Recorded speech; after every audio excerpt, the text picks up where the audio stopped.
here, come back. Or if I'm on Spotify, I can't click to skip a track. I have to specifically tap and drag the playhead. Like, what is going on here? Why does everything have extra steps on iOS? People usually praise AirDrop like it's the only good thing about iPhones. But when I was touching tips with my friend, AirDrop was just completely broken and it wouldn't even let me change any of the settings until I restarted my phone. And iPhone would work pretty nicely with my MacBook to transfer the files, but I can already do that with an app called NearDrop. So I just select the quick share option on my phone and it works just as good as AirDrop. Though I must say, I did like some stuff about the iPhone. For example, when you stick the phone sideways on a magnetic charger, the always on display looks freaking sick, and you can even swipe up through different menus and customize it. And there's this camera button which lets you launch the camera and adjust the settings by swiping on it. And when this thing came out last year, people were hating on it, but purely for opening the camera, it's sick. Look how fast it is, and I'm not gonna lie, swiping through the menus is completely unnecessary, and the positioning absolutely sucks ass. Like,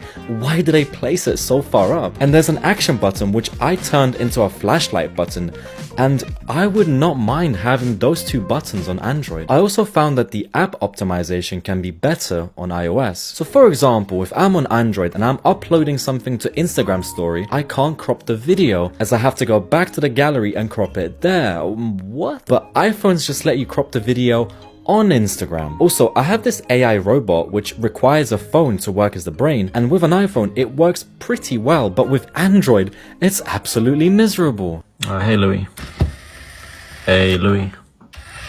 Hey Louis. Hey Louis. Can you respond to me? It feels like the developers just shat the code out in 7 minutes and forgot to even test it. And when I was taking a massive dump, I was looking at my S25 Ultra, and this thing has like 19 cameras, so surely it's got to destroy the base iPhone.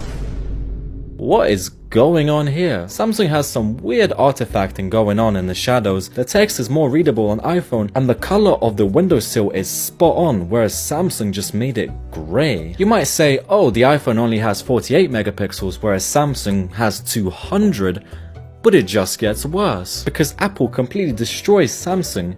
Somehow, there's way more detail on the text, the shadows just look mushy and have this green tint on Samsung, and even this plant looks so much better on the iPhone. I even tried the ultra-wide cameras, both in high resolution mode, and I gave Samsung multiple attempts, but every time it kept coming out blurry and overexposed. Like, what is going on here? How is the base iPhone cooking an Ultra model? Also, I don't know what Samsung has done to their phones, but I've only had this phone for like a month and there's so many scratches on it. And there's even this permanent smudge that doesn't go away. It's almost like they made the screen out of candle wax. It's so fragile. But iPhones aren't bulletproof either, because if you go for the Pro models, I've heard a lot of people complaining that those models get scratched really easily and have loads of durability issues. So again, what's going on? So will I be switching?